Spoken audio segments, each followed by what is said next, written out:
दोस्तों आज का हमारा टॉपिक है यूपी बोर्ड एग्जाम 2025। तो दोस्तों आज के वीडियो में हम क्लास 12 हिंदी का मोस्ट इम्पॉर्टेंट टॉपिक को पढ़ेंगे। तो देखिए टॉपिक आज का हमारा क्या है। आज का हमारा टॉपिक है महादेवी वर्मा का जीवन परिचय एवं साहित्यिक उपलब्धियां। तो दोस्तों आज के वीडियो में हम महादेवी वर्मा का जीवन परिचय एवं साहित्यिक उपलब्धियों को पढ़ेंगे। दोस्तों यह हमारा जीवन परिचय जो होता है बोर्ड एग्जाम में 5 नंबर का पूछा जाता है और महादेवी वर्मा जी का जीवन परिचय तो हमेशा पूछा जाता है। तो आपको 3 नंबर आपको मिलता है साहित्यिक परिचय और जीवन परिचय पर, और आपको 2 नंबर मिलता है इनकी रचना पर। तो आज की वीडियो में हम सभी को क्लियर करेंगे। तो देखिए इनका जीवन परिचय क्या है।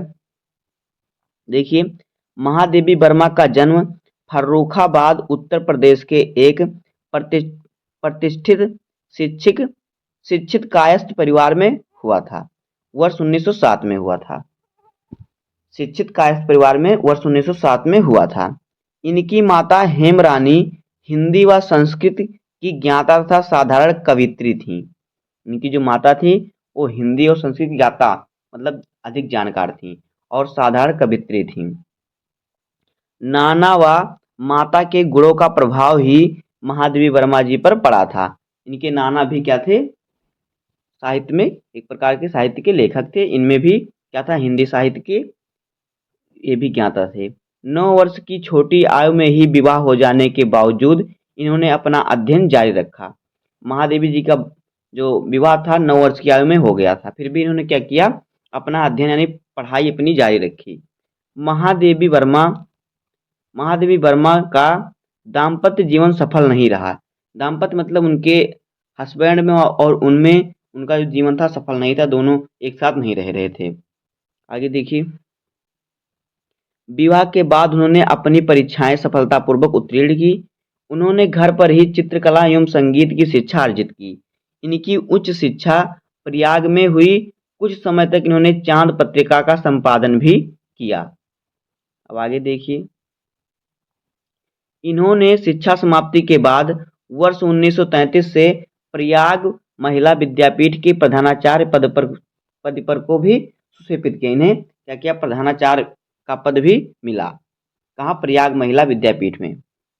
इनकी काव्यात्मक प्रतिभा के लिए इन्हें हिंदी साहित्य सम्मेलन द्वारा सेक्सरिया एवं मंगला प्रसाद पुरस्कार से सम्मानित किया गया। वर्ष 1983 में भारत भारती तथा ज्ञानपीठ पुरस्कार यामा नामक कृति पर इन्हें इसके द्वारा क्या किया गया, सम्मानित किया गया। किससे, ज्ञानपीठ पुरस्कार पर। अब आगे देखिए, भारत भारती पर ज्ञानपीठ पुरस्कार मिला था, यामा नामक कृति पर इन्हें क्या क्या मिला, जो क्या यामा नामक कृति इन पर इन्हें ज्ञानपीठ पुरस्कार से सम्मानित किया गया। अब आगे देखिए, भारत सरकार द्वारा पद्म भूषण सम्मान से भी सम्मानित इस महान लेखिका का स्वर्गवास 11 सितंबर 1987 को हो गया। जो महादेवी वर्मा जी थी, ये पद्म भूषण से भी सम्मानित इनको किया गया था भारत सरकार के द्वारा। अब देखिए इनकी साहित्यिक गतिविधियां क्या क्या हैं। देखिए, छायावाद की प्रमुख प्रतिनिधि महादेवी वर्मा का नारी के प्रति विशेष दृष्टिकोण एवं भावुकता होने के कारण उनके काव्य में रहस्यवाद, वेदना भाव यानी पीड़ा भाव, अलौकिक प्रेम आदि की अभिव्यक्ति हुई है। महादेवी वर्मा की चांद पत्रिका में रचनाओं के प्रकाशन के पश्चात उन्हें विशेष प्रसिद्धि प्राप्त हुई। अब देखिए इनकी कृतियां क्या क्या हैं। देखिए, इनका प्रथम प्रकाशित काव्य संग्रह निहार रश्मि संग्रह में आत्मा परमात्मा के मधुर संबंधों पर आधारित गीत संकलित है। नीरजा में प्रकृति प्रधान गीत संकलित है। सांद गीत के गीतों में परमात्मा से मिलन का आनंदमय चित्रण है। दीप शिखा में रहस्य भावना प्रधान गीतों को संकलित किया गया है। आगे देखिए, इसके अतिरिक्त अतीत के चलचित्र, स्मृति की रेखाएं, श्रृंखला की कड़ियां आदि इनकी गद्य रचनाएं हैं। यामा में इनके विशिष्ट गीतों का संग्रह प्रकाशित हुआ है। अब देखिए इनकी काव्यगत विशेषताएं क्या क्या हैं। तो देखिए भाव पक्ष। देखिए भाव पक्ष में आपको क्या लिखना है, अलौकिक प्रेम का चित्रण महादेवी वर्मा के संपूर्ण काव्य में अलौकिक ब्रह्म के प्रति प्रेम का चित्रण हुआ है। यहाँ पे हेडिंग हमारा क्या है, अलौकिक प्रेम का चित्रण। तो देखिए वही प्रेम आगे चलकर इनकी साधना बन गया। इस अलौकिक ब्रह्म के विषय में कभी इनके मन में मिलने की प्रबल भावना जागृत हुई है, तो कभी रहस्यमयी प्रबल जिज्ञासा प्रकट हुई है। आगे देखिए, रहस्य रहस्यात्मकता आत्मा के परमात्मा से मिलन के लिए बेचैनी इनके काव्य में प्रकट हुई है। आत्मा से परमात्मा के मिलन के सभी सोपानों का वर्णन महादेवी वर्मा के काव्य में मिलता है।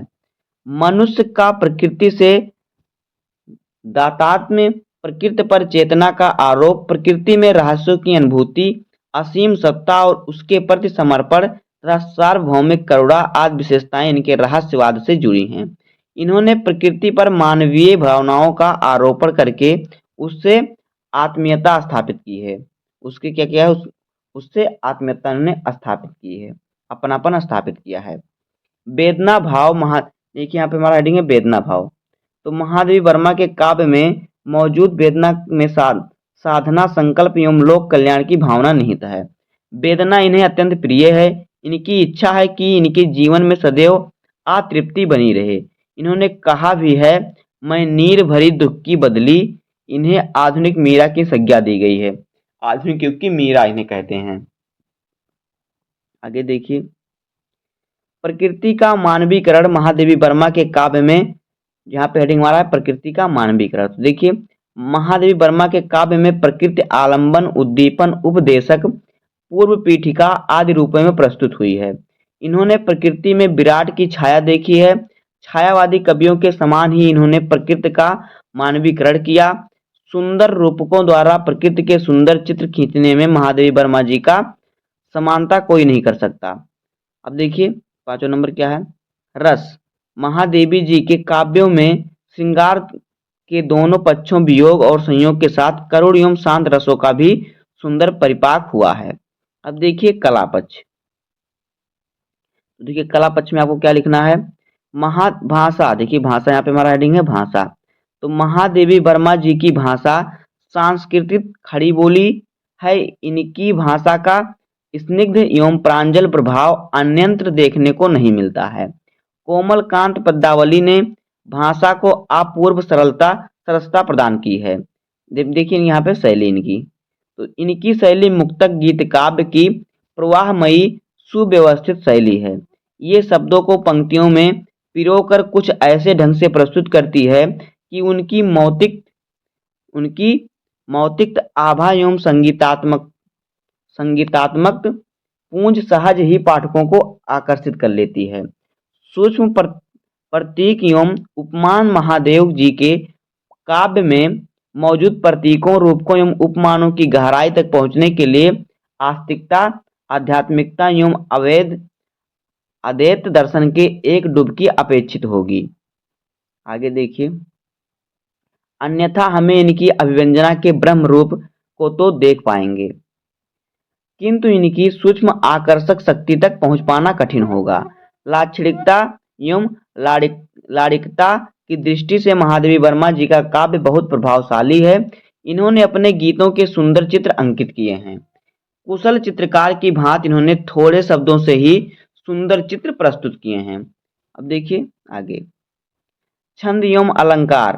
हेडिंग हमारा छंद एवं अलंकार। तो देखिए, महादेवी वर्मा जी ने मात्रिक छंदों में अपनी कुछ कविताएं लिखी हैं, परंतु सामान्यतया विविध गीत छंदों का प्रयोग किया है, जो इनकी मौलिक देन है। इन्होंने अलंकारों का स्वाभाविक प्रयोग किया है। इनके यहाँ उपमा रूपक, श्लेष, मानवीकरण, सांग रूपक, रूपकातयोक्ति, ध्वन्यार्थ, व्यंजना, विरोधाभास, विशेषण, विपर्य आदि अलंकारों का सहज रूप में प्रयोग हुआ है। अब देखिए आगे है हिंदी साहित्य में स्थान। तो देखिए हिंदी साहित्य में इनका स्थान क्या है महादेवी वर्मा जी का। देखिए हेडिंग हमारा हिंदी साहित्य में स्थान। तो देखिए, महादेवी वर्मा छायावादी युग की एक महान कवियत्री समझी जाती हैं। इनकी भाव पक्ष और कला पक्ष दोनों ही अद्वितीय हैं। सरस कल्पना, भावुकता एवं वेदनापूर्ण भावों को अभिव्यक्ति करने की दृष्टि से इन्हें अपूर्व सफलता प्राप्त हुई है। कल्पना के अलौकिक हिंडोले पर बैठकर इन्होंने जिस काव्य का सृजन किया है, वह हिंदी साहित्यकांश में ध्रुव तारे की भांति चमकता रहेगा। तो दोस्तों इस प्रकार से हो जाएगा महादेवी वर्मा जी का जीवन परिचय, साहित्यिक परिचय और फिर साहित्य में स्थान, भाषा शैली तो और प्रकृतियाँ। तो बस दोस्तों आज की वीडियो में इतना ही। उम्मीद है कि आपको वीडियो पसंद आया होगा। अगर आपको वीडियो पसंद आया हो तो वीडियो को लाइक कर दीजिएगा, चैनल को नए सब्सक्राइब कर दीजिए, बेल आइकन को प्रेस कर दीजिए, क्योंकि बोर्ड एग्जाम के हर इंपॉर्टेंट टॉपिक का वीडियो आपको चैनल पर मिलता रहेगा। तो मिलते हैं किसी नेक्स्ट वीडियो में, तब तक के लिए धन्यवाद। जय हिंद।